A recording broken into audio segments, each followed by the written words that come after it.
Okay, we're just going to pick this up after I remove the secondary clutch and the footwell, just to speed things up.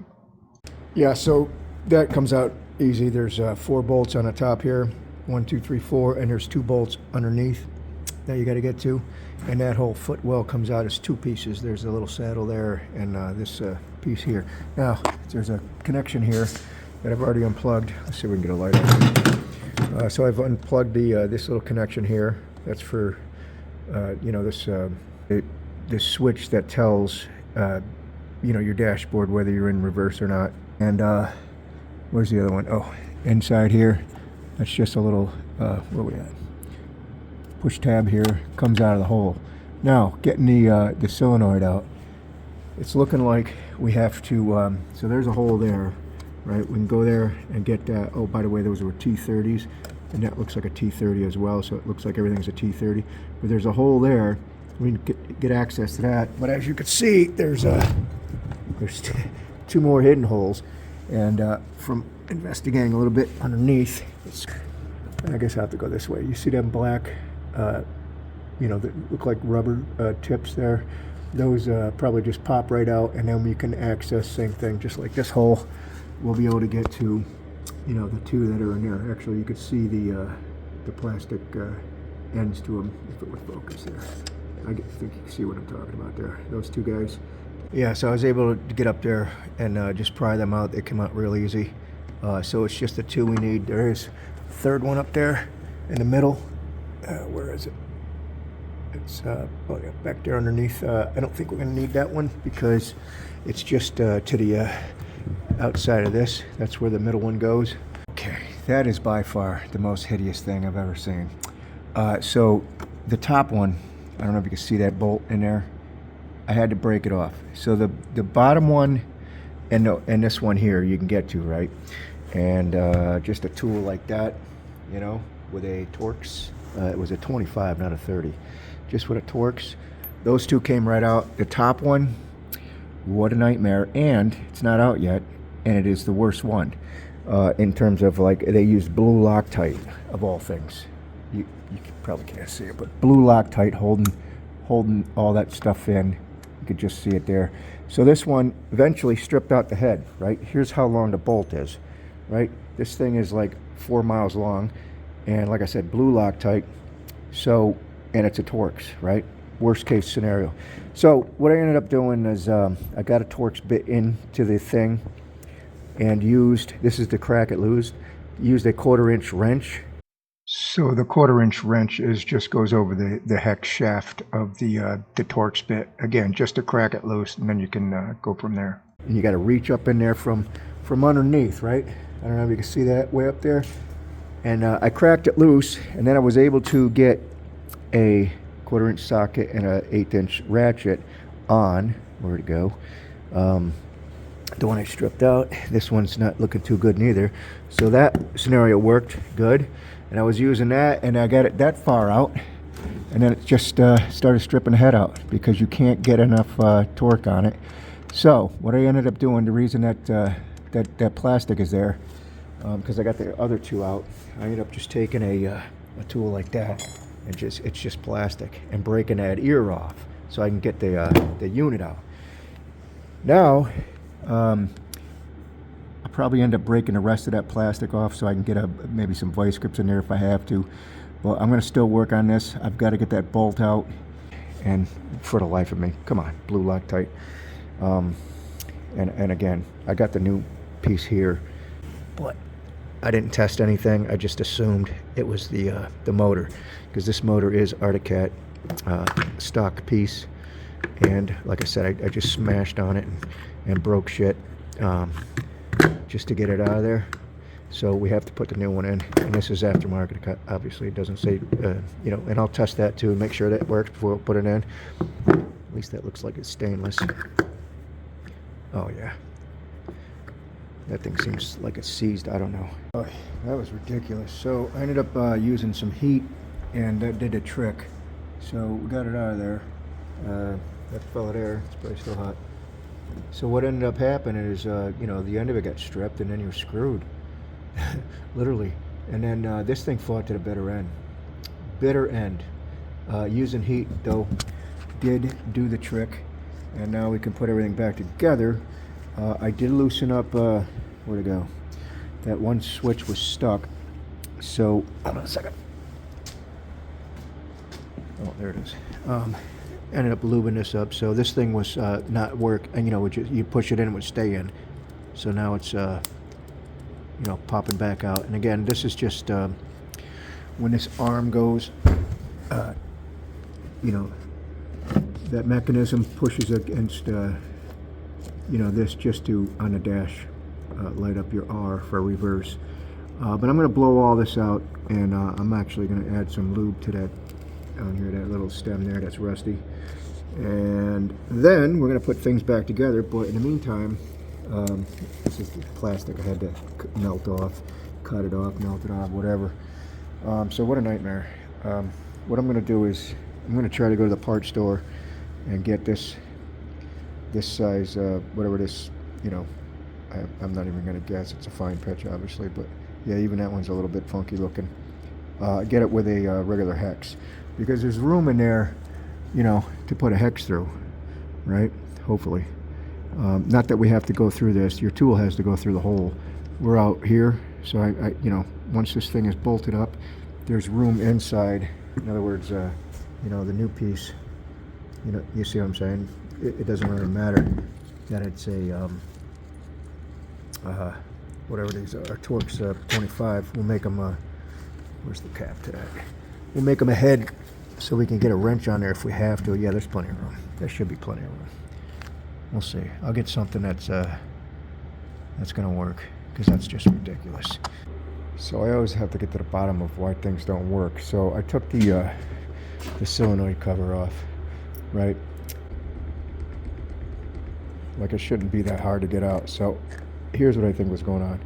I think the thing was just rusted, and it didn't have enough oomph to make this go up and down. So that's what I believe is the problem. You can see the rust on there.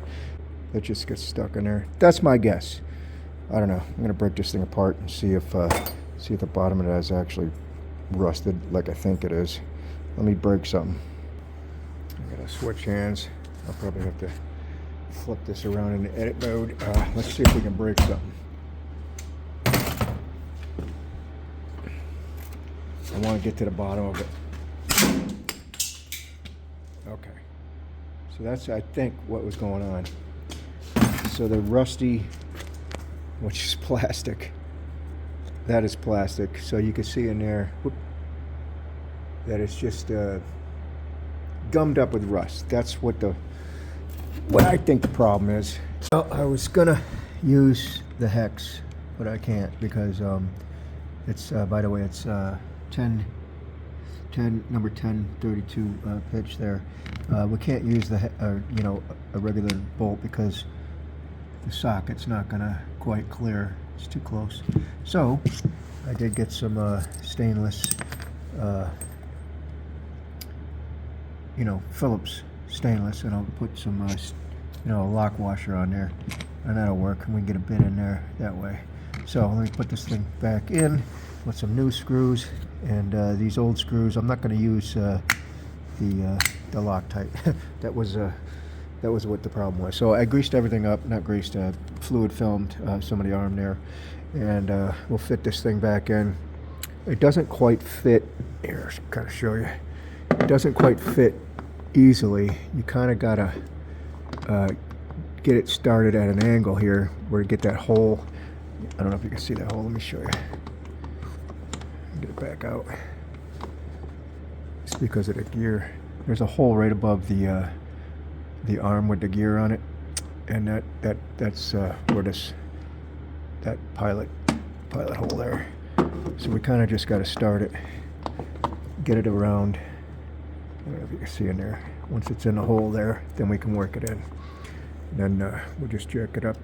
Oh, gotta get that wire out of there. I had that wire out of the way so when I was cooking stuff, it didn't burn it. And then just, I don't know if you can see in there, we're just kind of working into the gear until it presses in. There it goes. Now we can we can go ahead and, yeah, that's good. We can get our bolts in now. And let me work on that because you're gonna need both hands. All right, so I got the one there and the one in the back. You can see they're not tight yet, but and then the one, let's see if we could get the one up there. It's hidden. That's the crowd pleaser, way up in the top corner there. So how I did it after I sent a lot of tools on a test flight, I think the best way to do it was this little fella here. So you can reach underneath. I'll try to do this one hand. You can reach. Let's change this aspect a little bit. No, I guess we can't. You can reach underneath, from under here, and slide the bolt. I have the bolt and the lock washer. It'll go into the hole. I'm talking about up there, right? And then you can get that one started. I wouldn't put any other screw in until you get that one started, because your other hand, you kind of have to keep jockeying a little bit, back and forth while you're screwing with this little thing through the hole. And that's the only way I could do it. So you're on the back side here, behind, underneath the tunnel, and you're just quarter turn at a time. Once it's started, once I get it aligned, then we could just screw it in like that. There's literally no room for let me see, let me show you underneath.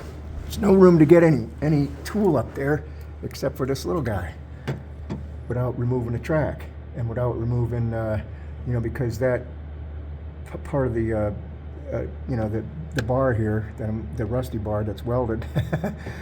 So that's completely in a way to get any tool in there, except for once you get them started. Now we can cross over to, go get it, cross over to that little, I'll show you in a second here. So we're almost done here. Everything is, I just need to snug it up, and then just do a double take and then go get a battery. So let me show you how I'm going to snug the rest of them up. All right, so this one we can get our fingers, in there and twist it like that. So the aluminum housing is about here, so you got plenty of room here. But this is going to be too long to put this on a quarter-inch.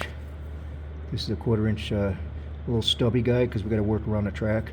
And this will fit in there, but it's going to be too big. The back of the head is going to hit that bar, like I was saying. So we'll put a little guy in there, and this will be just enough room to get in there through the aluminum housing, enough deep to hit the screw, and we'll have clearance here. And this little, I don't know what that is, 3-4 inches, so it won't impede on the track, and we'll just tighten that top one up that way. The bottom two are no-brainer. The bottom two, especially this one here, I mean, we can get to this one here with a full-size, full-size screwdriver, and we'll just tighten that one up. Same thing with the one that's, behind the tunnel there. There's plenty of room to get in there. It's just this top one. You're gonna need this tool here or something like it. That's the only booger. So let me tighten this up and keep going. So I'm not sure if that come out at all. I'm gonna do this again. So worst case scenario, if you can't get this adjusted, which it took me 4 or 5 times to get this booger adjusted and tightened up, because once you start to tighten it, it went out of adjustment. And what I mean by adjustment, before I button this up, I'll show you. So you can turn the machine on, and you just have no R, right? Because it's in forward. And when you start the machine up, and then hit your reverse button, the R pops up. Right? That's all I wanted. And hit the reverse button again, shit goes away. No codes. All right. Anyways, it did take 2 or 3 tries, maybe 4 or 5 tries, because like I said, once you get that collar nut tightened, where are we at here? Once you get that collar nut tightened, then you throw it out of adjustment. So it's kind of finicky. So just work on that. However, literally, if you unplug this, the reverse is still going to work. You're just going to have the R on all the time, on your dash. But who wants that? Or worst case scenario, you just shove this all the way in and tighten it down, and it'll always be off. However, your R will never show up on the dash. When you put it in reverse, you have a little wrench that shows up an ECU 25, which whatever that code means, but it doesn't matter. Just shut the machine off and then restart it, and the code goes away. So if you can't get that calibrated, like I said, it took me 3-4 tries. So we're good. Let me put this clutch in. I'm gonna put all these footwells back in, and we're good to go. And that's all I got, man. Let me just sign off now because I'm running a little late here. So if you got a reverse solenoid that crap to bed, and again, we knocked the crap out of ours, and it turned out it was a rusty pin in here. Not you know, the screw here was rusty, and I think I threw the other thing away. The gear was rusty, so it was just sitting in a rusty spot. So we had to replace it because this thing needs reverse for sure. If you're out by yourself and you get stuck, forget about it. Without reverse, this thing's 770 pounds. So I needed to replace that, and I needed to fix that for sure. But anyways, hope somebody else will. We'll catch you next time. Bye.